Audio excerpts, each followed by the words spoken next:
Fundur settur í bæjarstjórn Mosfellsbæjar miðvikudaginn 14. maí klukkan 16:34. Þetta 872. fundur bæjarstjórnar og haldinn á bæjarskrifstofu Mosfellsbæjar að Þverholti 2. Fundinn í dag sitja allir aðalbæjarfulltrúar. Á dagskrá fundarins í dag eru alls 20 mál, þar af eru 8 fundargerðir til afgreiðslu og þá 12 fundargerðir til kynningar. Við göngum til dagskrár og fyrsta mál á dagskrá fundargerð 1667. fundar bæjarráðs. Sá fundur fór fram 30. apríl síðastliðinn og þar voru 5 mál á dagskrá og fundargerðin opin fyrir umræðu. Bæjarfulltrúi Hallakarin, gjörðu svo vel.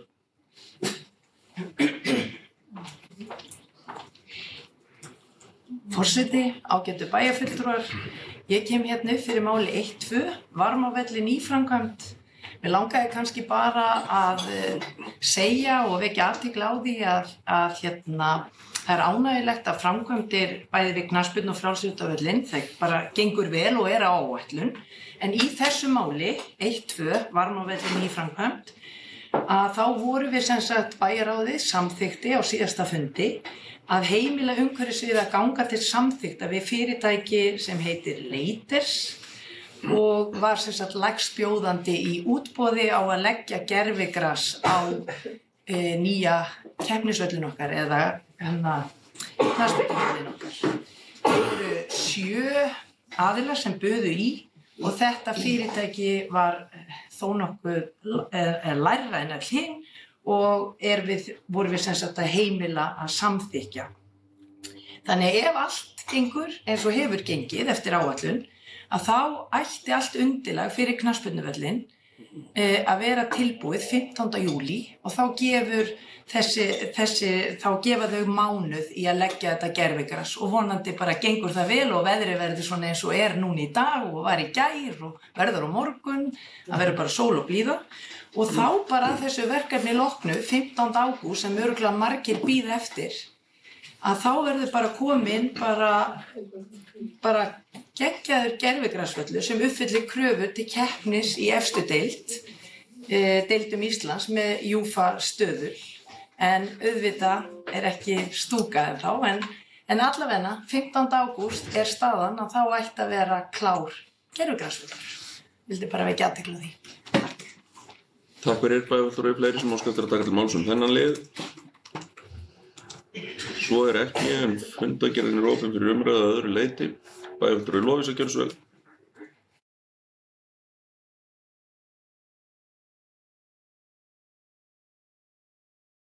Forseti, bæjarfulltrúar, ég kem hérna upp undir máli 1.4 sem heitir Markholt-Lágholt en varðar samt sem það bara Lágholt. En skulum bara gefa okkur að það marki vitni að það væri líka farið í Markholti bara. Hér að ræða fyrstu götuna í Mosfellsbæ þar sem farið í endurnýjun, heildarendurnýjun á því sem við sjáum ekki en skiptir gríðarlega miklu máli. Það að segja allar lagnirnar sem eru út í götu hjá okkur. Þetta einu af elstu íbúðagötunum hérna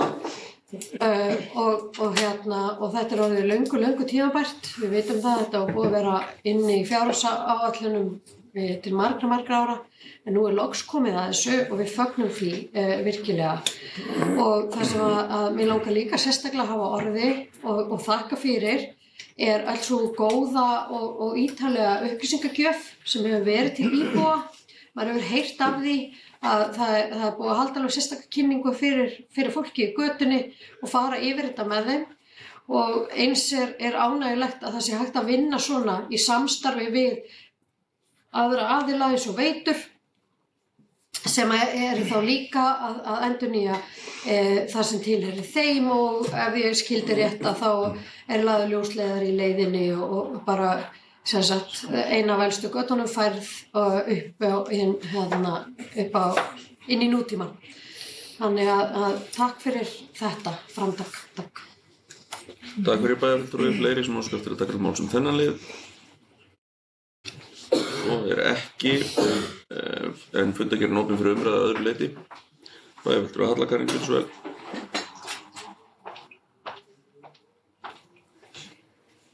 forseti, ágætu bæjarfulltrúar.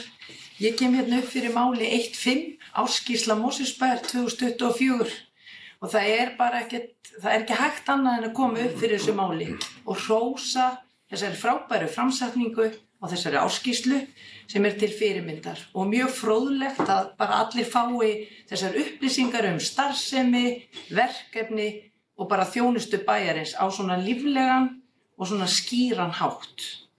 Þetta í annað sinn sem ársskýrslan birtist svona, en í ár hún líka í vefformi. Svona framsetning bara liður í að efla gagnsæi í rekstri bæjarins og upplýsingamiðlun til bæjarbúa sem og okkar kjörna fulltrúa.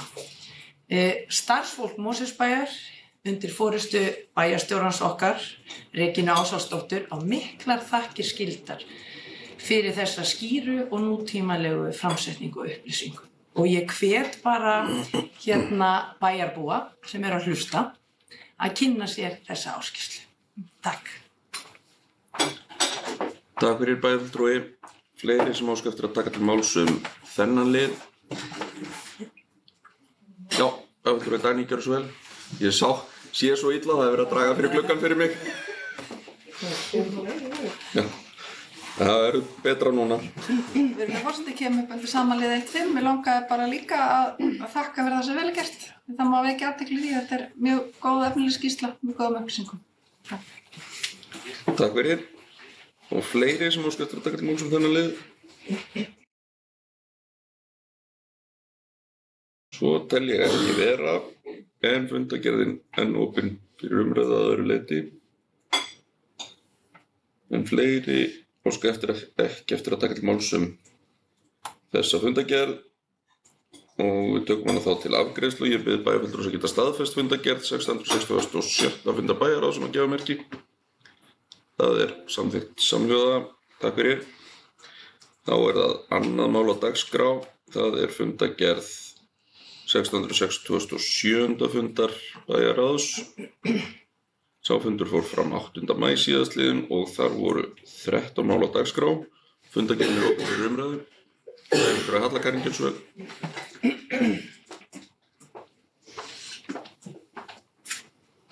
Virðulegi forseti og ágætu bæjarfulltrúar. Ég kem hérna upp fyrir máli 2.3, íþróttamiðstöðina Varmá, félagsaðstaða, nýframkvæmd. Á síðasta bæjarráðsfundi samþykktu við í bæjarráði að klára fullnaðarhönnun og bjóða út uppbyggingu á félagsaðstöðu ofan við kraftlyftingasalinn og geymsluna við sal 1 og 2 í íþróttahúsinu Varmá. Þessi framkvæmd náttúrulega bara til þess fallin að bæta félagsaðstöðu Aftureldingar og bara virkilega góð hugmynd að nýta þetta rýmið þarna. Þessi nýja aðstaða mun svo auðvitað nýtast inn í heildaraðstöðu í nýrri þjónustu og aðkomubyggingu þar sem við með sömu arkitekta, þessa arkitekta frá úti og inni, sem að hanna bæði þessa félagsaðstöðu og líka þjónustu og aðkomubyggingun okkar sem kemur síðar. Þetta bara svona enn ein framkvæmdin til þess að bæta og gera aðstöðuna Varmá enn betri. Bara vill vekja athygli á því. Takk fyrir. Takk fyrir bæjarfulltrúi. Fleiri sem óska eftir að taka til máls þennan lið. Svo tel ég ekki vera, en fundargerðin opin fyrir umræðu að öðru leyti. Bæjarfulltrúi Anna Sigríður, gjörðu svo vel.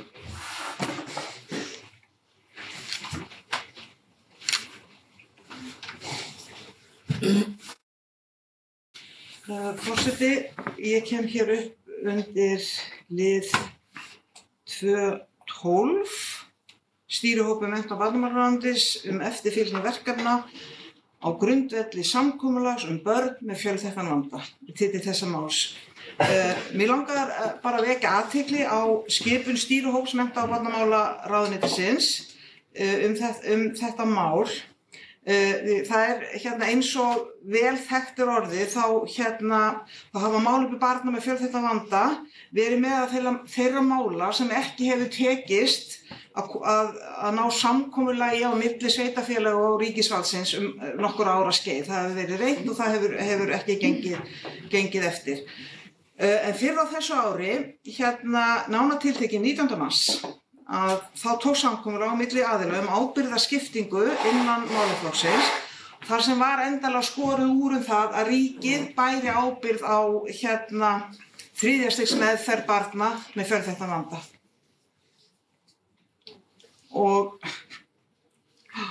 En þau börn sem falla undir þá skilgreiningu eru börn með mikla þjónustuþörf sem hafa flókna og samsetta tauga og vitsmuna þroska röskun og eða tengsla vanda frá því snemma í barnæsku.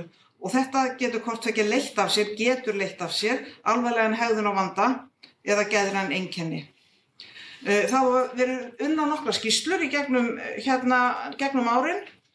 Niðurstaða þeirra hefur alltaf verið svo sama að þjónusta við þennan viðkvæma hóp eigi heima á hendi eða undir forræði ríkisvaldsins og nú það ljóst að ríkisvaldið mun taka málaflokkinn yfir ekki síðar en 1. janúar 2026, það 25 núna, já.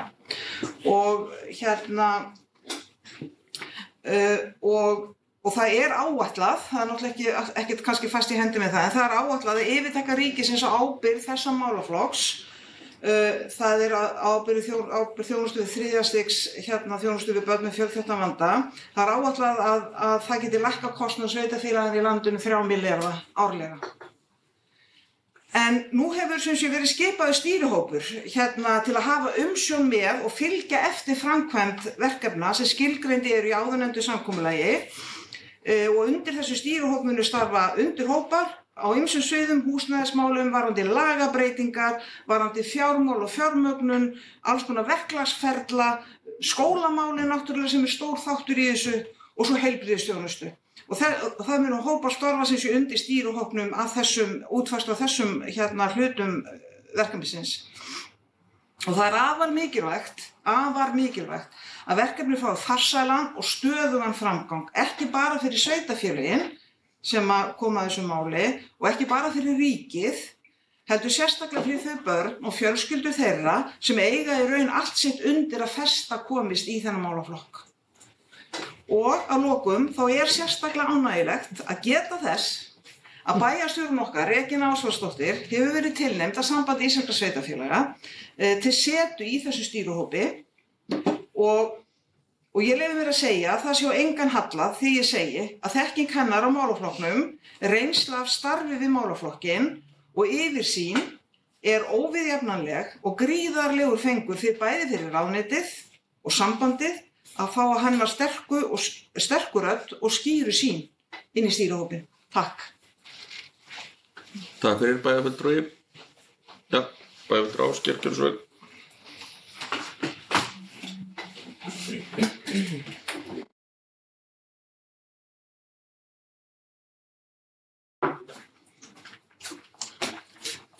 Forseti, bæjarfulltrúar, kemur örstutt undir sama máli 12 stýrihópur mennta- og barnamálaráðuneytis eftirfylgni verkefna á grundvelli samkomulags börn með fjölþættan vanda. Ég tek undir það sem bæjarfulltrúi Anna Sigríður sagði hér á undan og það auðvitað mjög ánægjulegt að þessi samningar hafi tekist eftir að sveitarfélögin hafa verið í viðræðum við ríkið í langa tíma þetta og við getum kannski farið með það inn í okkar bakland. Í þessu tilfelli Sjálfstæðisflokkur og Framsóknarflokkur hér í Mosfellsbæ að skamma okkar menn sem sátu við stjórnvölinn þar á undan að hafa ekki náð að klára þetta mál. En það aukaatriði í þessu, það búið að klára þetta núna og auðvitað mjög mikilvægt að þetta mál hljóti þann framgang sem það á að fá og þetta gangi allt saman eftir og þess vegna mjög ánægjulegt að það sé búið að stofna þennan stýrihóp og ég vil vekja athygli á því að bæjarráð lýsti í heild sinni yfir mikil ánægju með stofnun stýrihópsins sem að mennta- og barnamálaráðuneytið sett á stofn og auk þess að þá tek ég undir ánægju og gleði okkar með það að bæjarstjórinn okkar Regína Ásvaldsdóttir sé í þessum hópi vegna þess að hún hefur unnið mjög öttulega að þessum málum í langan tíma og þekkir þau mjög vel og það mikilvægt að sú þekking og reynsla skili sér inn í þessa vinnu, þessa hóps og vonandi gengur honum alltaf sólu í sinni vinnu. Takk fyrir. Takk fyrir. Bæjarfulltrúi, bæjarstjóri gjörðu svo vel. Forseti, ágætu bæjarfulltrúar, ég þakka fyrir góðar kveðjur og til mín og bara vona að ég standi undir þessu mikla trausti. Það nú þegar búið að halda einn fund. Verkefnið ærið og ég verð alveg að viðurkenna það að ég hefði viljað aðeins lengri tíma vegna þess að núna 1. júní þá tekur ríkið yfir kostnaðinn við þessi ca. 34 til 40 börn sem eru skilgreind.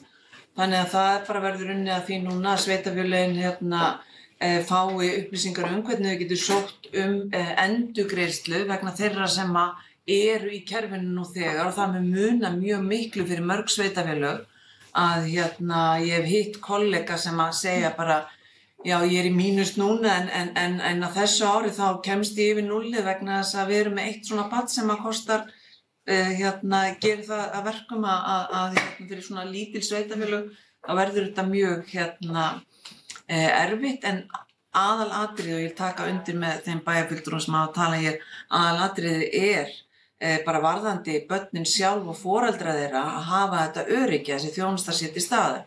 Hins vegar, eins og ég segi, ég hefði alveg kosið að yfirfærslan sjálf ætti sér stað 1. janúar 2027 en að ríkið myndi endurgreiða í 1,5 ár þar til vegna þess að þetta mjög krefjandi að koma þess að stað. En þannig þetta ekki hugsað á hendi ríkisins, það hugsað þannig að bara 1. janúar verði bara komin upp einingar heimili fyrir stóran hluta af þessum börnum, þannig að það þarf að auglýsa bara eigi síðar en núna í júní, ráða starfsfólk og annað og þannig að, en það svona, ég upplifi það eins og í mennta- og barnamálaráðuneytinu sem heldur utan þetta að það séu bara allar hendur á dekki, ef svo má segja, að það sé mikið lagt undir til þess að þetta gangi upp en það að finna húsnæði og koma þessu öll af stað fyrir næstu áramót, það auðvitað mjög bratt, þannig ég held svona kannski aðeins væntingar þetta mín, ég bara ein í þessum hópi frá sveitarfélögunum, annars þetta ríkisstarfsmenn, en þakka fyrir góðar óskir. Takk. Takk fyrir bæjarstjóri, bæjarfulltrúi Dagný, gjörðu svo vel.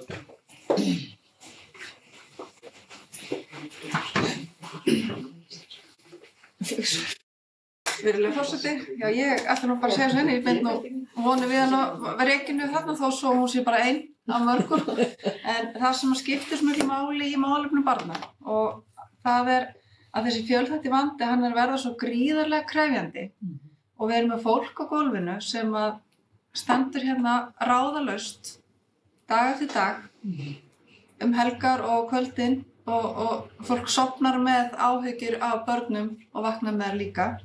Að það verður að hugsa það svolítið hratt hvernig á að mæta því það bara fullt af fólki sem bíður.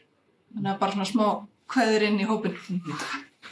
Takk fyrir bæjarfulltrúi, fleiri sem óskar eftir að taka til máls þennan lið. Svo tel ég ekki vera en fundargerðin opin fyrir umræðu að öðru leyti. Bæjarfulltrúi Lovísa, gjörðu svo vel.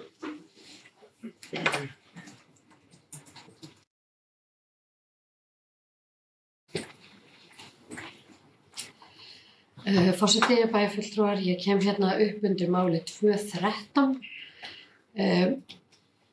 Það sem heitir svo mikið sem frumvarp til laga jöfnunarsjóð sveitarfélaga og umsókn Mosfellsbæjar vegna frumvarpsins.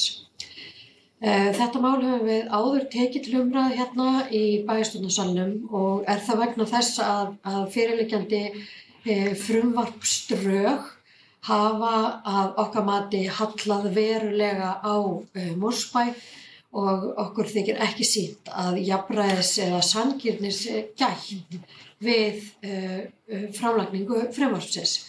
Það hafa sannarlega orðið breytingar frá því að fyrstu drög voru lagð fram fyrir fyrsta útgáfan af þessu kom hérna til okkar á þessu kjörtímabili, þar að segja fyrir bara einhverjum, bara verið að biðjast velvirðingar á, ég ekki að nákvæmlega með tímalínuna á hreinu en það er svona kannski 2 mánuðir síðan eða 3. Og og þegar það var nú segist bara svo að þegar þau drög komu fram sem voru breytingar frá drögunum frá 2023, þá fengum við nú bara algjört hjartaáfall þar sem að við horfum fram á tekjuskerðingu upp á 400 milljónir úr jöfnunarsjóði. En í frumvarpsdrögunum frá 2023 þá var gert ráð fyrir rúmlega 40 milljóna króna tekjuskerðingu. Þannig að það var heldur betur mikla breytingar þarna á milli.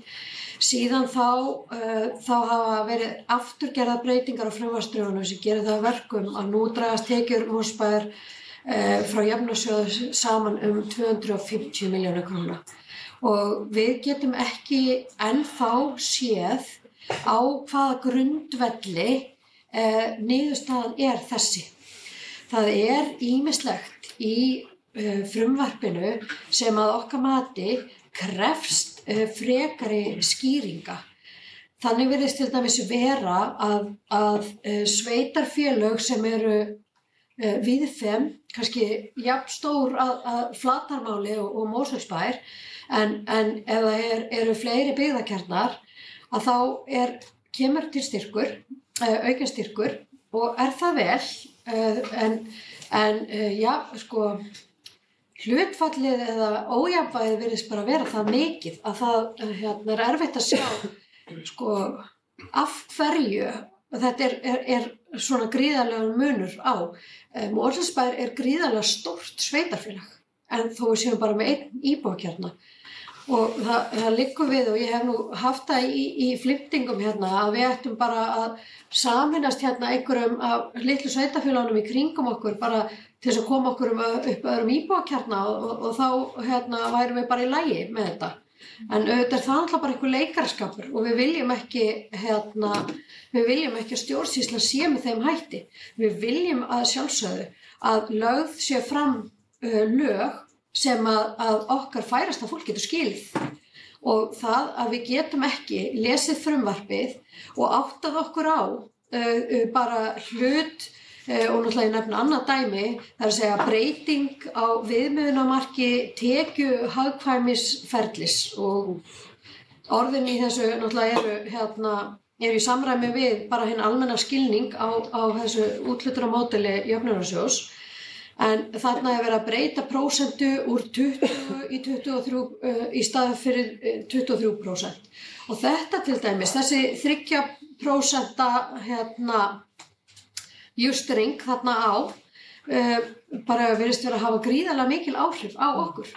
Og að við séum bara að lenda í því að af því að við erum komin þarna yfir 11.000 manna markið, erum 13.700 manns, en við erum ekki alveg komin yfir 16-17.000, þá lendum við í einhverju einskinsmannslandi þar sem að bara jöfnunin til okkar í engu samræmi við það að við erum sveitarfélag hér á höfuðborgarsvæðinu, við erum með barnmargt sveitarfélag og það annar liður sem okkur finnst álíka mikilvægur og það kostnaður sem fellur á sveitarfélögin til þess að standa undir velferðarþjónustu. Við erum líka með stóra velferðarþjónustu í Mosfellsbæ sem við viljum standa vel að, en það virðist ekki til dæmis tekið tillit til hlutfalls íbúa sem þurfa á velferðarþjónustu að halda innan sveitarfélagsins, eins og verið að taka tillit til þess hvort það séu 1 eða 2 eða 3 byggðakjarnar. Þannig að það ýmislegt í þessu og ég vil vekja athygli íbúa sem ég veit að flykkjast að viðtækjanum til þess að hlusta á okkur í bæjarstjórninni, til þess að lesa bara hreinlega umsögnina sem að Mosfellsbær hefur gert við frumvarpið og ég vil bara hvetja okkur öll til þess að hafa samband við okkar þingmenn. Það sérstakt ákall það í umsögninni að Mosfellsbær fá að koma fyrir umhverfis- og samgöngunefnd sem fer með málið í þinginu og til þess að geta átt beint samtal við þingmennina og ég ætla að vona svo sannarlega að við því verði orðið. Takk fyrir mig. Takk fyrir bæjarfulltrúi. Fleiri sem óska eftir að taka til máls þennan lið. Svo tel ég ekki vera, en fundargerðin opin fyrir umræðu að öðru leyti. Bæjarfulltrúi Aldís, gjörðu svo vel. Ég ætla að koma hérna þessu undir máli 2.7, ágæti forseti og bæjarfulltrúar. Það endurbætur skólalóða, Lágafellsskóli nýframkvæmd. Það nú greinilega mikið að gera á bæjarráði á þessum fundi. Verið að heimila útboð í eitt og annað. Og mér langaði bara til þess að koma undir þessu máli, bara til þess að í rauninni ítreka hvað þessar litlu framkvæmdir eru mikilvægar bara í samfélaginu sem við búum í. Og en eins og þið vitið þá náttúrulega á fjárfestingaráætlun fyrir þetta ár rúmlega 1,4 milljarðar í skóla og skólahúsnæði. Þar af náttúrulega langstærstur nýr leikskóli sem verður að byggja og íþróttahús upp í Helgafelli. En það eru líka framkvæmdir við eldri skólana og þær framkvæmdir eru líka mjög mikilvægar. Og skólalóðir gegna náttúrulega eins og við höfum kannski komið inn á líka mjög mikilvægu hlutverki í samfélaginu. Þetta eru mannvirki sem eru nýtt nánast allan sólarhringinn allt árið kring og sérstaklega á þessum svæðum okkar eins og á vestursvæðinu þar sem lítið annað við að vera að þá lóðin alveg sérstaklega mikið nýtt. Þetta tiltekna verkefni varðandi Lágafellsskóla búið að vera á teikniborðinu í mjög langan tíma og foreldrafélag skólans hefur bæði lagt í mikla vinnu, verið í miklu samskiptum við bæjaryfirvöld til þess að reyna að koma hreyfingu á þetta mál og þannig að það bara mjög ánægjulegt að hér hafi verið samþykkt að fara í útboð í fyrsta áfanga á endurgerð lóðarinnar. Og ég alveg viss það að þetta verkefni verður vel úr garði gert eins og önnur sem við höfum samþykkt á þessu kjörtímabili til dæmis niðri í Varmárskóla. Og þar sem líka á þessu fundi, kannski með leyfi forseta nefni það örstutt, verið að heimila útboð á öðrum áfanga skólalóðinni þar. Af því að það mikilvægt að muna það að við erum náttúrulega í sveitarfélagi sem í vexti. Við erum mikið að fókusera á nýframkvæmdir, nýjar skólabyggingar og annað en við eigum mjög mikið að öðrum byggingum og mannvirkjum sem skólalóðir sannarlega eru, bæði við leik- og grunnskóla sem að þarf að halda við, þarf að halda nútímalegum og aðlaðandi fyrir þau sem eru að nota þær. Ég langar bara að koma örstutt inn á þetta. Takk fyrir bæjarfulltrúi. Fleiri sem óska eftir að taka til máls þennan lið. Svo tel ég ekki vera fundargerðin opin fyrir umræðu að öðru leyti. Enginn kveður sér hljóðs aðra liði þessara fundargerðar og við tökum hana þá til afgreiðslu og ég bið bæjarfulltrúa sem geta staðfest fundargerð 1667. Fundar bæjarráðs sem að gefa merki. Það samþykkt samhljóða. Takk fyrir. Þá það þriðja mál á dagskrá sem fundargerð 22. fundar atvinnu- og nýsköpunarnefndar. Sá fundur fór fram 29. apríl síðastliðinn og þar voru 6 mál á dagskrá og fundargerðin opin fyrir umræðu. Enginn kveður sér hljóðs þá fundargerð, svo við tökum hana til afgreiðslu. Ég bið bæjarfulltrúa sem geta staðfest fundargerð 22. fundar atvinnu- og nýsköpunarnefndar að gefa merki. Það samþykkt samhljóða. Takk fyrir. Þá það 4. mál á dagskrá. Það 289. fundur íþrótta- og tómstundanefndar. Sá fundur fór fram 29. apríl síðastliðinn og þar var 1 mál á dagskrá og fundargerðin opin fyrir umræðu. Enginn kveður sér hljóðs þá fundargerð. Tökum hana til afgreiðslu og ég bið bæjarfulltrúa sem geta staðfest fundargerð 289. fundar íþrótta- og tómstundunefndar að gefa merki. Það samþykkt samhljóða, takk fyrir. Þá það 15. mál á dagskrá sem fundargerð 260. fundar umhverfisnefndar Mosfellsbæjar og sá fundur fór fram 7. maí síðastliðinn og þar voru 5 mál á dagskrá. Fundargerðin opin fyrir umröðu og forseti ætlar að setja sjálfan sig á mælendaskrá og biður varaforseta að taka sæti hér meðan.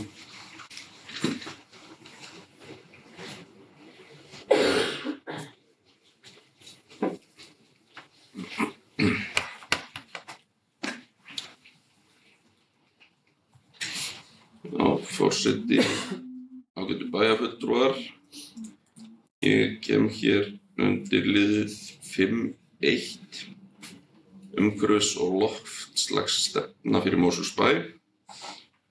En það mjög ánægjulegt að segja frá því að nú sú vinna komin á þann stað að umhverfisnefnd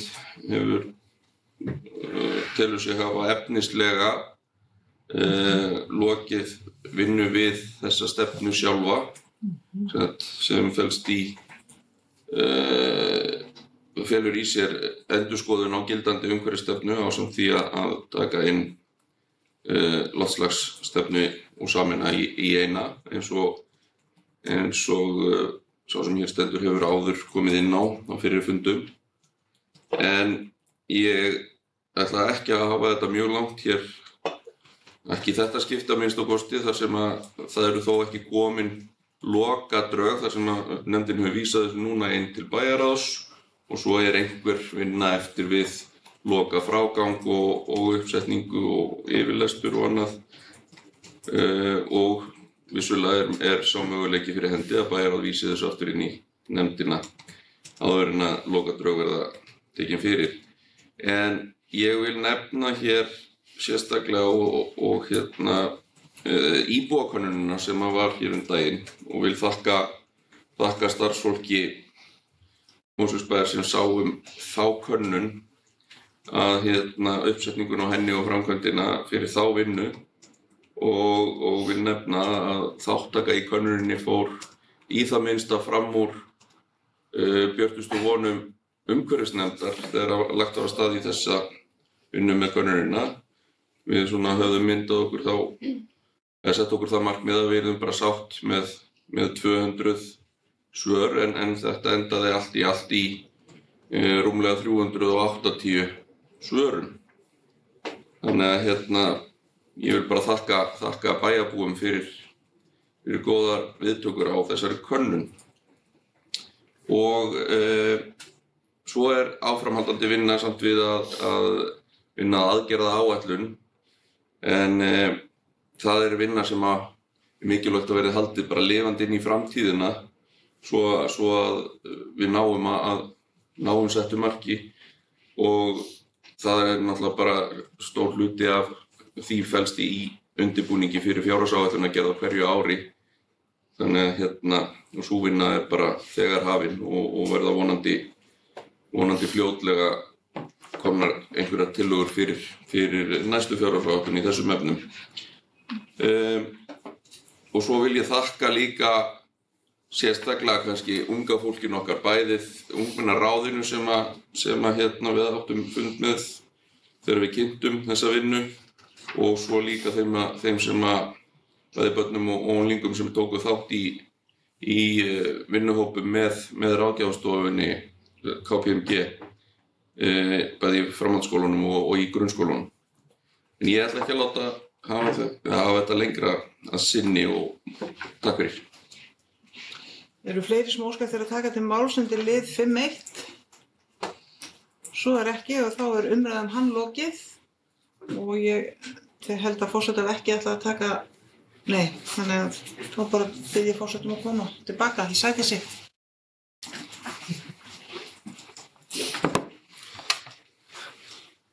Takk fyrir, varaforseti. En já, við erum hér enn í 5. dagskrármáli og fundargerðin opin fyrir umræðu að öðru leyti. Enginn kveður sér hljóðs aðra liði þessarar fundargerðar, svo ég bið bæjarfulltrúa að geta staðfest fundargerð 260. fundar umhverfisnefndar. Gefa merki. Það samþykkt samhljóða. Takk fyrir. Þá það 7. mál á dagskrá. Það fundargerð 79. fundar ungmennaráðs. Sá fundur fór fram 7. maí síðastliðinn og þar var 1 mál á dagskrá og fundargerðin opin fyrir umræðu. Bæjarfulltrúi Anna Sigríður, gjörðu svo vel.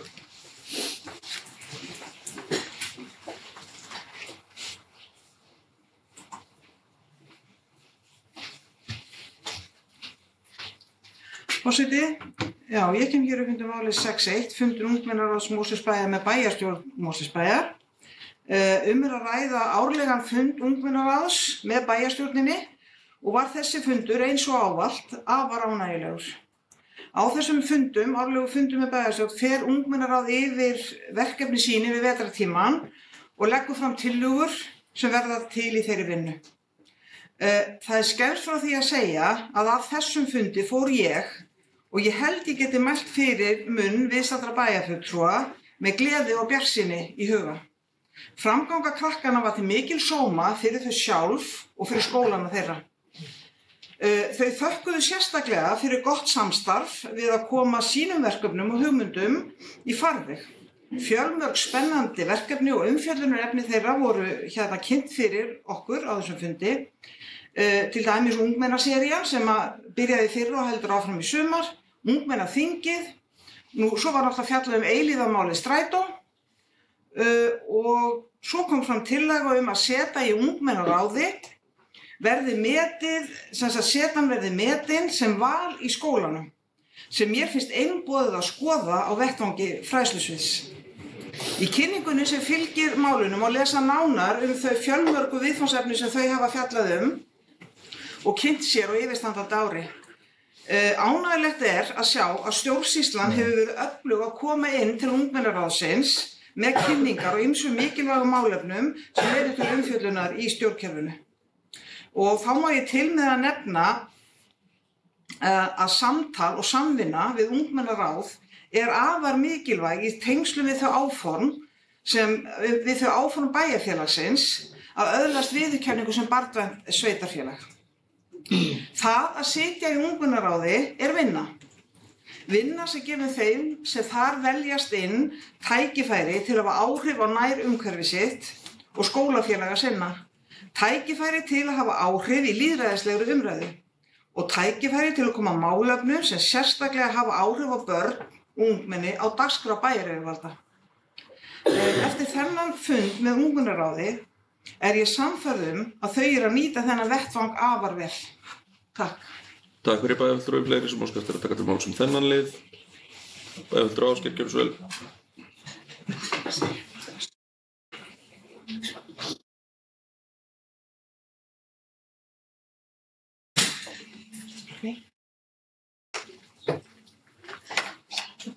Forseti bæjarfulltrúar, ég kem upp undir sama máli, fundi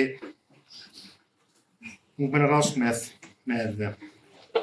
bæjarstjórn. Þetta var kraftmikill og góður fundur og fullt af skemmtilegum hugmyndum sem krakkarnir komið með og hafa komið út úr þeirra vinnu í vetur.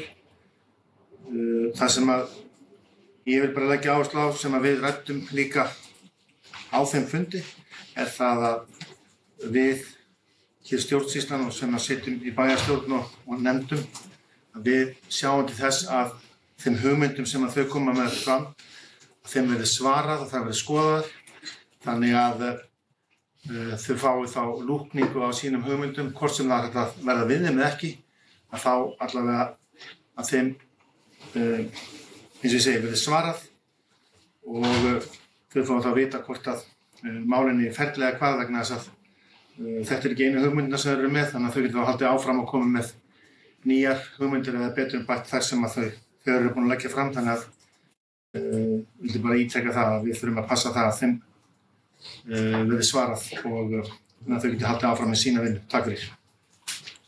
Takk fyrir bæjarfulltrúi. Fleiri sem óska eftir að taka til máls þennan lið, bæjarfulltrúi Dagný, gjörðu svo vel.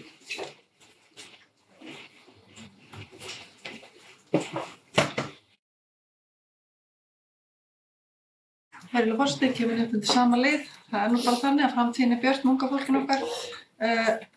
Það nefnilega, eitt af því sem þau nefndu var strætó, sem við erum búin að heyra áður og við þurfum svolítið að taka svolítið alvarlega og reyna að taka þetta samtala á framtíð þegar maður skoðar fundargerð í strætó sem verður lögð til kynningar eftir, að þá nákvæmlega sama mál búið að koma þar inn á borði gegnum fulltrúa Garðabæjar í strætó. Þannig að það eru fleiri en við að ræða þetta. Og krakkarnir eru ekki allir með til þess neti í símanum sínum. Það eru svona alls konar aðstæður þar hjá þeim. Þannig að við þurfum svolítið að taka þessa síma umræðu svolítið alvarlega. Og hvernig getum við lagt okkar lóð og óskar á þar. Takk fyrir. Takk fyrir bæjarfulltrúi, fleiri sem óska eftir að taka til máls þennan lið. Svo tel ég ekki vera og þá tökum við þessa fundargerð til afgreiðslu og ég bið bæjarfulltrúa sem geta staðfest fundargerð 79. fundar ungmennaráðs að gefa merki. Takk fyrir samþykkt samhljóða. Þá það 7. mál á dagskrá sem fundargerð 630. fundar skipulagsnefndar og sá fundur fór fram 7. maí síðastliðinn og þar voru 13 mál á dagskrá og fundargerðin opin fyrir umræðu. Enginn kveður sér hljóðs þá fundargerð, svo við tökum hana til afgreiðslu og ég bið bæjarfulltrúa sem geta staðfest fundargerð 630. fundar skipulagsnefndar að gefa merki. Það samþykkt samhljóða, takk fyrir. Og 8. mál á dagskrá fundargerð 442. fundar fræðslunefndar. Sá fundur fór fram 7. maí síðastliðinn, þar voru 9 mál á dagskrá og fundargerðin opin fyrir umræðu. Bæjarfulltrúi Aldís, gjörðu svo vel.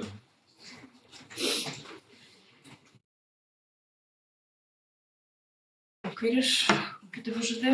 Ég kem hérna upp undir máli 8 og 7, það uppbygging á Blikastaðalandi.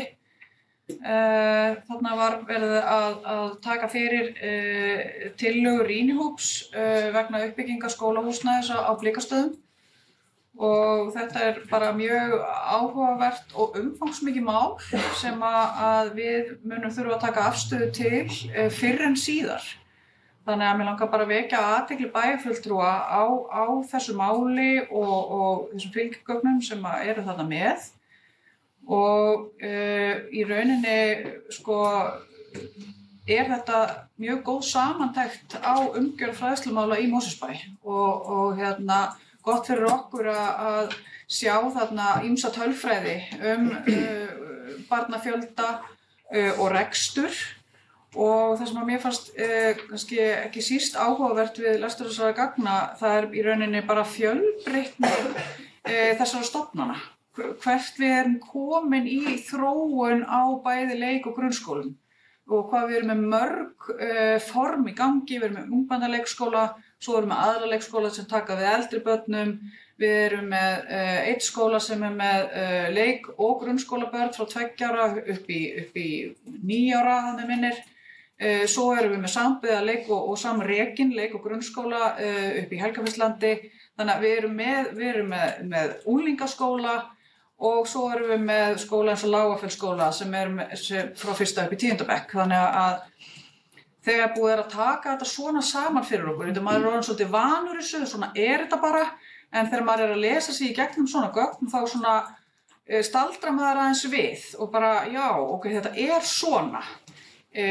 Og svona velti fyrir sér, þetta besta leiðin fyrir okkur inn í framtíðina að hafa þetta svona eða tímabært að endurskoða og skoða bæði með einföldun í huga og líka núna sem endranær að það þarf alltaf að vera að skoða reksturinn og maður velti fyrir sér hvort að það séu einhver tækifæri þar með einföldun í rekstri ef við værum til dæmis bara með 2 tegundir af leikskólum en ekki fleiri og að því að maður heyri það að bara það að árgangar séu misstórir veldur áskorunum þegar kemur að því að taka inn ungbarnaleikskóla sem þarf svo að færa yfir í aðra skóla og þetta svona svolítið púsl, heyri maður. Og allt svona púsl, öll svona handavinna, hún kostar peninga. Af því að fólkið okkar situr þá við að púsla og í handavinnunni en ekki að gera eitthvað annað. Af því að maður gerir bara eitt í einu, það er bara þannig. Þannig að ég held að þetta sé mjög gott tækifæri fyrir okkur til þess að eiga samtal það hvernig við viljum þróa skólan okkar. Og í þessu gögnum eru lagðar fram 2 tillögur að uppbyggingu skólamála á Blikastaðalandi. Það er annars vegar verið að leggja til tiltölulega hefðbundna leið, þar sem er grunnskóli frá 1. upp í 10. bekk. En þetta er líka verið að leggja til möguleikan á því að byggja þarna safnskóla og vera með safnskóla eða unglingaskóla sem tæki við börnum úr Lágafellsskóla sem yrði þá bara fyrir yngri deildir og úr hinum skólanum sem þyrfti að byggja síðar á Blikastaðalandinu. Þetta er mjög áhugaverða tillögur báðar 2, aðra þekkjum við mögulega betur en hina. En svona við þurfum að taka afstöðu til þess að ræðana út frá faglegum forsendum fyrst og fremst. Kostirnir við unglingaskóla hafa verið nefndir sérstaklega þeir að það sé hægt að þjónusta unglinga betur með því að hafa þau sér. Það sé hægt að bjóða upp á ýmsa valkosti og nýta húsnæði með öðrum hætti og svo framvegis. En gallinn við að fara þessa leið hefur kannski helst verið bent á eru umferðarmálin. Þannig að það væri mjög gott að fá betri upplýsingar þau. Getum við leyst þau með einhverjum hætti ef að faglega er betra eða æskilegra eða meira spennandi að fara unglingaskólaleiðina. Þannig að það er mjög margt spennandi þarna og eins og ég sagði áðan, þetta eru hlutir sem við þurfum að ræða og við þurfum að taka afstöðu til fljótlega. Það er mjög gott að taka svona, kynna þetta allavega fyrir nefndinni. Það var svo náttúrulega ekki nein afgreiðsla á þessum fundi. En núna er þetta allavega komið þarna út í feltið og mjög mikilvægt að fá afstöðu eða sjónarmið skólafólksins okkar hérna í bænum, bæði stjórnenda, kennara, annara sem að vinna með börnunum og svona á þessum stöðum að því að maður heldur ekki gleyma því. Þetta eru náttúrulega stóri vinnustaðir og svona hvað finnst fólki sem að starfar hjá þessum stofnunum áhugaverð og góð þróun. Bara. Takk fyrir bæjarfulltrúi Dagný, gjörðu svo vel.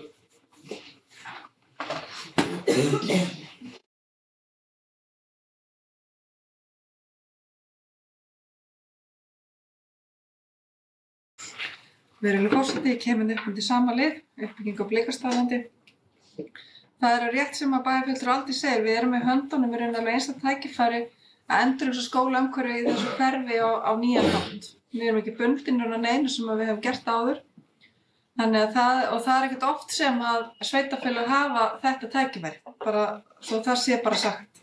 Það sem mér finnst skipta máli í þessum efnum er útgangspunkturinn sá að við hugsum innra skipulega með þeim hætti að börn og ungmenni komast allar sinna leiða innan hverfisins gangandi hjólandi.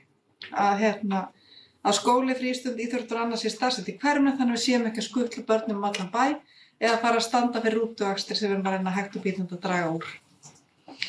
Við vitum umferðarmálin í kringum hverfi verða þung og því það kannski ekki á bætandi að fólk sé að skutla börnunum sinni fram og tilbaka.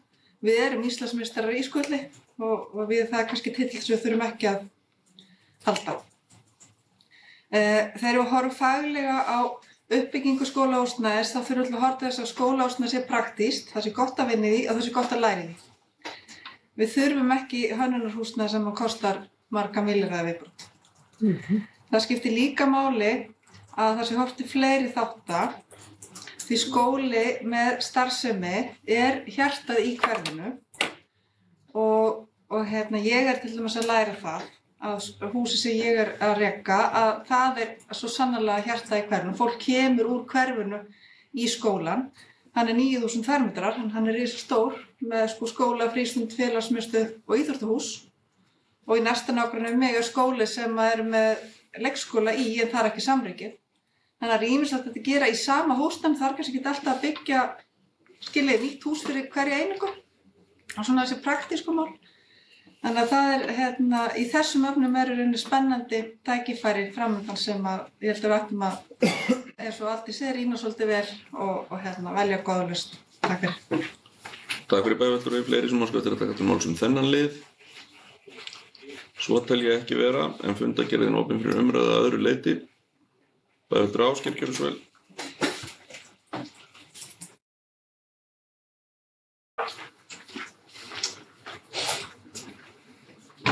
Forseti, ég kem upp undir máli nr. 9, fundi fræðslunefndar, tillaga frá D-lista þátttöku ungmenna í leikskólastarfi.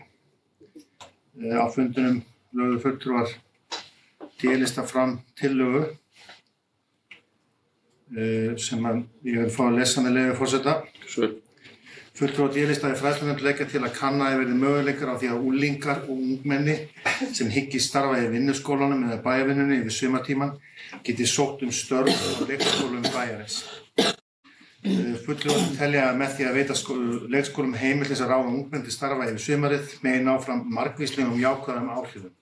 Slíkt gæti skapað dýrmæt tækifæri fyrir ungt fólk til að öðlast reynslu og tengingu við starfsemi leikskóla, auk þess sem það gæti stutt við leikskólabörn og létt undir með starfsmannahaldi á annan sömu tíma árs sem að auðvitað bæði sumarvetur voru og haust í leikskólanum. En oft þekkjum við það nú að þó að það séu lokaðir leikskólarnir yfir vissan tíma sumarsins að þá eitthvað sumarfrí á þessum tíma. Þetta þekkt í Mosfellsbæ frá fyrri tíð þar sem að ungmenni komu inn í leikskólann til þess að starfa tímabundið og þetta þekkt yfir vetratíman vegna þess að þetta hluti af vali í sumum skólum í Mosfellsbæ og við teljum að þetta geti verið eins og fram kemur í tillögunni margvísleg jákvæð áhrif sem að getur að þessu hlotist og við gerum okkur fulla grein fyrir því að þessir unglingar og þessir starfsmenn myndu ekki falla undir að vera starfsmenn leikskólans, heldur væru starfsmenn vinnuskólans og það eitthvað sem hægt að gera á mjög auðveldan hátt. Við þekkjum þessar tengingar inn í námskeiðin sem eru haldin hér á sumrin í Mosfellsbæ. Þau námskeið væri ekki framkvæmanleg nema með stuðningi þeirra krakka sem að koma inn á vegum vinnuskólans og hjá íþróttafélögunum líka. Það var vel tekið í þessa tillögu og þó svo að við séum komin á stað nánast með vinnuskólan eftir það fyrir að stað eftir örfáar vikur, örfáar daga, þá við náum þess ekki yfir þetta tímabil næsta sumar, að þá þetta eitthvað sem ég held að verðum endilega að skoða og geti haft í för með sér mjög jákvæðar afleiðingar. Jákvæðar afleiðingar. Áhrif, takk fyrir alla aðila í þessu máli. Nefndin samþykkt að vísa þessu til umsagnarinn á fræðslusviði og svo kemur aftur fyrir nefndina þannig að ég vona að við finnum góða lausn á þessum. Takk fyrir. Takk fyrir bæjarfulltrúi, fleiri sem óska eftir að taka til máls þennan lið. Svo tel ég ekki vera, en fundargerðin opin fyrir umræðu að öðru leyti. Bæjarfulltrúi Aldís, gjörðu svo vel.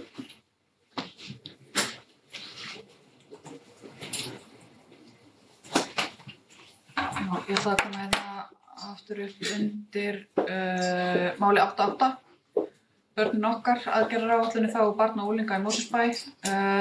Mér finnst mikilvægt að við fylgjum þessu verkefni vel eftir og að nefndir óski eftir stöðu á þessum aðgerðum og þessum stóra aðgerðapakka sem við samþykktum við gerð fjárhagsáætlunar í lok síðasta árs. Og þetta fekk nefndin kynningu á 4 aðgerðum sem hafa verið í framkvæmd á sviðinu og það helst að nefna námskeiðahald fyrir foreldra sem hefur afskaplega vel nýtt samskiptasáttmáli sem stórt verkefni og hefur verið virkilega vel tekið í skólunum. Efling foreldrasamstarfs og ég veit að það hefur ekki farið fram hjá neinum að það er búið að auglýsa fund í Hlégarði 20. maí, í næstu viku, opnu fundi með foreldrum og það er hluti af þessu verkefni og svona undir yfirskriftinni Efling foreldrasamstarfs og það hefur verið fundað með Samós við undirbúning þessa fundar og sem er afskaplega mikilvægt. Og síðast en ekki síst að það er þessi aukna ráðgjöf sálfræðinga sem er akkurat að fara af stað núna í maí í skólunum sem eru með unglingastig og þá verða sálfræðingar aðgengilegir fyrir nemendur vikulega og þannig að þau geti fengið samtal við þetta fagfólk sem er í vinnu hjá okkur. Þetta er bara afskaplega mikilvægt og talandi líðan ungmenna og þetta stóra verkefni sem við erum náttúrulega alltaf að tala og alltaf að sinna og hverfist utan börnin okkar. Við viljum gera betur og við viljum standa að baki á þeim og við gerum það meðal annars með svona verkefni. Þó við gerum það auðvitað líka með mörgum öðrum aðgerðum og leiðum og meðal annars með því að hafa ungmennaráð og með því að tala við ungmennaráð og hlusta á það. Þannig að mér langaði bara að vekja athygli á þessu og hvetja okkur til þess að í rauninni fylgja þessu verkefni vel eftir og hafa eftirlit með því að þessu fjármagni, þetta fjármagn sé vel nýtt og þannig að við getum svo sómi sé af í rauninni bara fyrir Mosfellsbæ. Takk fyrir bæjarstjóri, gjörðu svo vel. Forseti, ágætu bæjarfulltrúar, mér langar aðeins að nefna 2 atriði til viðbótar við það sem að bæjarfulltrúi Aldís nefndi og jafnframt ítreka það að þessi aðgengileiki að vera með aðgang að sálfræðingum fyrir nemendur í 8., 9. og 10. bekk er auðvitað eitthvað sem við erum algjörir brautryðjendur í. Bara svo það sé sagt. Þetta er ekki hefðbundið en vonandi og ég heyri það frá öðrum sveitarfélögum, það er ákall eftir þjónustu sem er svona aðgengileg. Við heyrum oft talað lágþröskuldaþjónustu, þetta er dæmigerð lágþröskuldaþjónusta. Það er tvennt annað sem ég langaði að nefna til viðbótar og það er það að vera að koma með bergið hingað upp í Mosfellsbæ. Við erum að nýta Brúaland alla mánudaga, er ráðgjafi frá berginu og krakkar geta farið inn á heimasíðu, panta sér viðtöl. Þetta er aldurshópurinn 12 til 25 ára, mesti fjöldi sem er að nýta sér bergið eru krakkar á framhaldsskólastiginu. Og þetta er líka alveg gríðarlega mikilvæg svona þjónusta sem að þú þarft ekki að fara í gegnum þungt kerfi og tilvísanir til þess að fá aðgang að ráðgjafa og geta speglað ýmis mál. Síðan er það símatímar, við erum að byrja með bara núna í næstu viku, þá verðum við með auglýsta símatíma fyrir foreldra unglinga, þannig að þeir eiga þá kost á því og við munum auglýsa þetta með áberandi hætti á heimasíðunni, að eiga kost á því að fá bara símtal við sálfræðing, við félagsráðgjafa, með svona aðgengilegum hætti. Ég reikna með við notum kerfi sem heitir Núna, sem þið þekkið þegar þið eru panta tíma hjá hárgreiðslustofu og öðru, þá verðum við bara með ákveðin slott í símtölin og þetta viljum við líka gera til þess að auka aðgengileika fólks að því að geta tekið upp símann, varpað upp einhverjum áhyggjum og fengi þá leiðbeiningar. Stundum leysast málin bara í einu símtali en stundum þarf að vísa fólki áfram. Allt er þetta gert til þess að létta á þessu þungu málunum hjá okkur, það sem við þurfum að fara í gegnum mikla stjórnsýslu eins og barnaverndin hún með lögbundna ferla sem taka gríðarlega mikinn tíma og viljum þá nýta tíma ráðgjafana okkar í svona beina þjónustu. Þannig ég vildi svona koma þessu á framfæri líka. Takk. Takk fyrir bæjarstjóri. Fleiri sem óska eftir að taka til máls þennan lið. Svo tel ég ekki vera, en fundargerðin opin fyrir umræðu að öðru leyti. Enginn kveður sér hljóðs aðra liði þessara fundargerðar, svo við tökum hana þá til afgreiðslu og ég bið bæjarfulltrúa að geta staðfest fundargerð 442. fundar fræðslunefndar að gefa merki. Það samþykkt samhljóða, takk fyrir. Og þá höfum við lokið afgreiðslu þeirra fundargerða sem þess krefjast og komið að fundargerðin til kynningar og þá það 9. dagskrármál sem fundargerð 40. fundar öldungaráðs Mosfellsbæjar sem framfór 6. maí síðastliðinn og þar voru 6 mál á dagskrá og fundargerðin opin fyrir umræðu. Enginn kveður sér hljóðs þá fundargerð og fundargerðin lögð fram.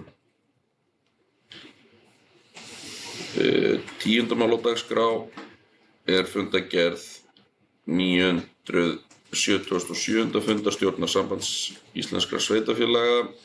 Sá fundur fór fram 11. apríl síðastliðinn og þar voru 2 mál á dagskrá og fundargerðin opin fyrir umræðu. Enginn kveður sér hljóðs þá fundargerð og fundargerðin lögð fram. 11. dagskrármál fundargerð 978. fundar stjórnarsambands íslenskra sveitarfélaga. Sá fundur fór fram 30. apríl síðastliðinn. Þar voru 11 mál á dagskrá og fundargerðin opin fyrir umræðu. Enginn kveður sér hljóðs þá fundargerð og fundargerðin lögð fram. 12. dagskrármál fundargerð 605. fundar stjórnarsamtaka sveitarfélaga á höfuðborgarsvæðinu. Sá fundur fór fram 23. apríl síðastliðinn og þar voru 3 mál á dagskrá og fundargerðin opin fyrir umræðu. Enginn kveður sér hljóðs þá fundargerð og fundargerðin lögð fram. 13. dagskrármál fundargerð 607. fundar stjórnarsamtaka sveitarfélaga á höfuðborgarsvæðinu. Sá fundur fór fram 5. maí síðastliðinn og þar voru 13 mál á dagskrá og fundargerðin opin fyrir umræðu. Enginn kveður sér hljóðs þá fundargerð og fundargerðin lögð fram.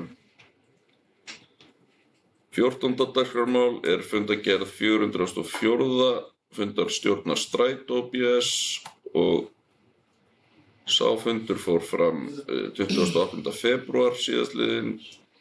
Þar voru 4 mál á dagskrá og fundargerðin opin fyrir umræðu. Og enginn kveður sér hljóðs þá fundargerð og fundargerðin lögð fram. 15. mál á dagskrá fundargerð 405. fundar stjórnar Strætó BS. Sá fundur fór fram 14. mars síðastliðinn. Þar voru 5 mál á dagskrá. Fundargerðin opin fyrir umræðu. Bæjarfulltrúi Lovísa, gjörðu svo vel.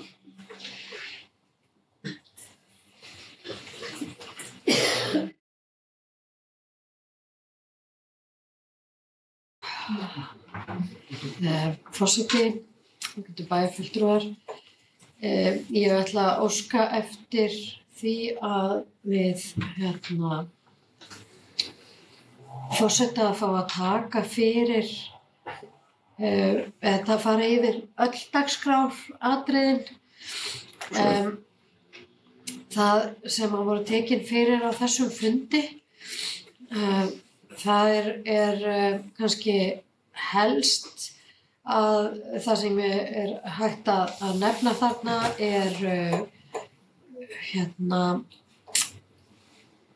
fjármál og ársreikningur Strætó. Það sem sagt, það að við höfum hægt og bítandi verið að vinna niður gríðarlega stóran stapa. En það hefur nú fyrst og fremst gerst með auknum framlagi eigenda til rekstrar félagsins. En engu að síður þá náðist á árinu 2024 jákvæð niðurstaða í rekstur félagsins. Eigið fé ennþá neikvætt fyrir það ár, en get þó upplýst að það nú það verður viðsnúningur á því á þessu ári framheldur sem horfir, sem vel, en það eins og kemur fram svo sem í öðrum fundagerðum. Ég valdi nú að koma upp hérna undir þessari fundagerð, ég var aðeins og fljóta mér, ég ætlaði helst að koma upp undir 406, en spurning hvort að ég fái að víkja yfir í þá fundagerð líka, forseti, fjalla bara fundagerð í stjórnarstrætó. Reyndar var varamaður minn sem satt fundinn hérna 14. mars, þar sem var farið yfir hérna ársreikninginn og svo fjármálin áframhaldandi. Og það eftir sem áður áskorun að reka almenningssamgöngufyrirtæki. Við höfum alltaf vitað það, þetta almannaþjónusta en við erum svo sannarlega hér á höfuðborgarsvæðinu að gera vel í málaflokknum og við viljum gera vel í þessum málaflokk. Ég held að sé alveg samstaða það meðal allra sveitarfélaga. Enda skiptir þetta bara, má segja, efnahagslífið á höfuðborgarsvæðinu gríðarlega miklu máli. Það stór hluti fólks, þó hlutfallið sé vissulega lægra heldur en við myndum gjarnan vilja sjá það, þá það engu að síður þannig að stór hluti fólks stólar á þessa þjónustu til þess að komast í og úr vinnu. Og við myndum alls ekki vilja sjá þessa þjónustu falla niður. Nóga nú þá 70-90 bíla sem bætast hér við á götum höfuðborgarinnar í hverri einustu viku. Hvað myndi gerast ef að almenningssamgöngur féllu út af borðinu hjá okkur? Þá værum við fyrst í verulega vondum málum umferðarlega séð í sveitarfélögunum. En eins vegar það líka þannig að við erum með heilt höfuðborgarsvæði og það að vel takist til í þessum málaflokki hefur gríðarlega áhrif á loftslagsmarkmið bara landsins í heild og þar af leiðandi teljum við einsýnt að ríkið eigi að koma að þessum rekstri líka. Þessar samgöngur skipta ekki bara íbúana hérna á höfuðborgarsvæðinu máli. Þetta skiptir máli í þjónustu okkar við erlenda ferðamenn. Þetta skiptir máli í þjónustu okkar við fólk af landsbyggðunum sem að koma í höfuðborgina og geta þá mögulega sleppt í að vera á bíl ef að við erum með góðar samgöngur. Þannig að ég vildi allavega vekja athygli á því að þessi viðsnúningur þarna varð, hann viðkvæmur. Við þurfum að halda áfram að halda ofboðslega vel utan um þennan rekstur. Við þurfum að halda áfram viðræðunum sem við erum í við ríkið. Það hefur verið tekin ákvörðun það að stofna nýtt félag, almenningssamgöngur OHF, sem hefur komið hérna í bæjarstjórn og við Regína stöndum vaktina þar fyrir hönd okkar Mosfellinga og við höldum áfram og bara upplýsum ykkur eftir því sem áfram miðar. Þá ætla ég að víkja yfir í næstu fundagerð og þar var farið yfir drög að árshlutauppgjöri. Þar svona, hvað maður segja, ákveðnar blikur á lofti vegna þess að það eru verða breytingar á því hvernig tekjur að koma inn til fyrirtækisins og það gerir okkur svolítið erfitt kannski fyrir að akkúrat að vita hvernig niðurstaða ársins verður. Það komnar þessar snertilausu greiðslur sem vel og við bindum miklar vonir við það skili auknum tekjum til okkar. Hins vegar á sama tíma að þá höfum við séð mikinn samdrátt í sölu á árskortum og við höfum verið að velta fyrir okkur hvort að þau séu bara hreinlega orðin of dýr. að fólk geti ekki ráðið við svo stóra fjárfestingu. Við höfum ekki nægilega góðar upplýsingar mánaðarkortin. Það kemur til út af kerfisvillu sem varð. Tæknimálin geta strítt á mörgum vígstöðum og þau fóru að stríða okkur þarna að þegar snertilausu greiðslurnar fóru að virka þá klikkaði náttúrulega eitthvað annað. Þannig að okkur vantar aðeins inn greiningatæki. Þetta er hinar eilífu áskoranir lífsins. En við erum vel vakandi yfir þessum breytum og höfum lagt hart að öllum sem tæknimálum verði kippt í liðinn. En líka bara stjórnendum fyrirtækisins að veita okkur reglulega upplýsingar þetta því að þetta getur haft mikil áhrif bara á notkun. Síðan hefur verið komið hérna inn á nokksunum áður, það var sem sagt fundi sem að umboðsmaður barna og hélt með Strætó og UNICEF ég ekki að fara rétt með forseti að það sé að við verið UNICEF, jú. Og þar sem að voru viðraðar ýmsar áhyggjur og tillögur, hugmyndir sem að framkvæmdastjóra hefur verið falið að rýna og koma með tillögur að framkvæmd á. Það var nefnt hérna fyrr í pontu í dag undir liðnum fund ungmennaráðs Mosfellsbæjar að það var komið inn á Strætómálin og vitna til þess að í fundargerð frá stjórn Strætó væru tillögur frá ungmennaráðum og það hérna, við fáum þetta reglulega til okkar, við fengum frá ungmennaráði Grafarvogs, ungmennaráði Hafnarfjarðar, ungmennaráði Garðabæjar. Ég hef vakið athygli á því hérna inn að öllum ungmennaráðum stendur þetta til boða að funda beint með fyrirtækinu og ég bara vona að við gerum það, sko, þó að við séum duglega að koma þessum ábendingum áfram og þá bara vil ég vekja samt athygli á því að þetta lagt fyrir stjórn og þetta hlýtur umræðu í stjórn og við felum framkvæmdastjóra að skoða nánar og svara erindum. Stundum þetta eitthvað sem raunhæft að bregðast við og stundum ekki, það eins og bara allt annað í lífinu. En við höfum heyrt þetta með netið og þarna aftur, sko, þannig ákveðnar tæknilegar hindranir, á þess að ég fari kannski mjög ítarlega í það hér í pontu, en það samt sem áður þannig að ástæðan eiginlega fyrir því að það verið að hætta með netið í vögnum svo að þessi búnaður og það sem að þarf til þess að vera með net í vagnunum bæði kostnaðarsamur og gamall. Það töluvert kostnaðarsamt að endurnýja þetta allt saman og þar fyrir utan þá eru símarnir okkar þannig gerðir að þeir án þess að við vitum af því þá reyna þeir að tengjast netum.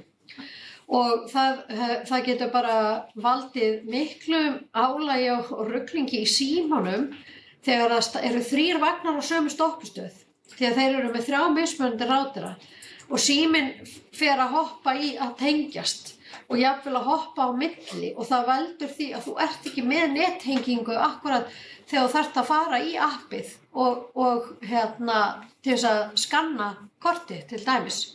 Þannig að ef þú ert með nóg svona 4G þá allt í lagi vegna þess að þá nýtist það á meðan en ef þú ert ekki með það af einhverjum ástæðum þá býður fyrirtækið aðrar lausnir. Það að segja þá býður þá lausn að þú getur verið með kort eða svona dropa eða þú veist sem að þú getur nota til þess að borga eða bara kortið þitt. Þannig að það hefur verið reynt að bregðast við með þeim hætti.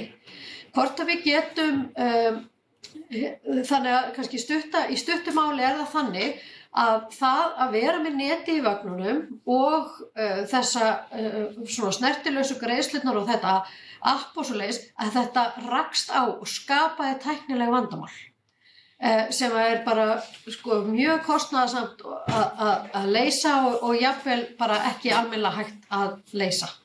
Þannig að en þess vegna reynt að koma til móts við með þessum hætti, en hvort það sé hægt síðan þegar vagnarnir eru á leið, við höldum áfram umræðinni. En svona miðað við kannski fjárhagsstöðu fyrirtækisins eins og staðan í dag, þá þurfum við að forgangsraða öðrum hlutum akkúrat eins og og auðvitað það, þú veist, ekki skemmtilegt að segja það, en það bara akkúrat þannig núna. Já, ég held að ég láti þessari samantekt lokið en hvet aðra bæjarfulltrúa endilega bara til þess að spyrja mig ef einhverjar spurningar eru. Takk fyrir. Takk fyrir bæjarfulltrúi fyrir þessa yfirferð. Þá að bæjarfulltrúin hafi fengið leyfi forseta til að taka saman í yfirferð þarna á 2 fundargerðum, þá höldum við okkur samt við umræður hvora fundargerð fyrir sig, þannig að ef einhver vill óskar eftir að taka til máls, þá núna fyrri fundargerðina sem hún var að fara yfir núna, sem fundargerð 405. fundar, 15. dagskrármál hjá okkur. Einhver sem óskar eftir að taka til máls hana. Svo tel ég ekki vera og fundargerðin lögð fram, og þá það 16. dagskrármál sem seinni fundargerðin sem að bæjarfulltrúi Lovísa fór hér yfir. Einhver sem óskar eftir að taka til máls þá fundargerð. Svo ekki og fundargerðin lögð fram. Þá það 17. dagskrármál sem fundargerð 514. fundarstjórnar Sorpu BS, og sá fundur fór fram 2. apríl síðastliðinn. Þar voru 6 mál á dagskrá og fundargerðin opin fyrir umræðu. Enginn kveður sér hljóð þá fundargerð og fundargerðin lögð fram. Og 18. dagskrármál fundargerð 515. fundarstjórnar Sorpu BS.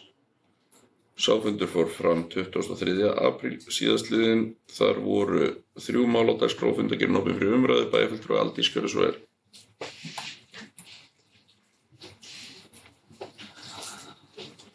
Já, takk fyrir forseti. Kem hérna undir þessari fundargerð þar sem að mig langaði til þess að vekja athygli á því að það búið að bjóða út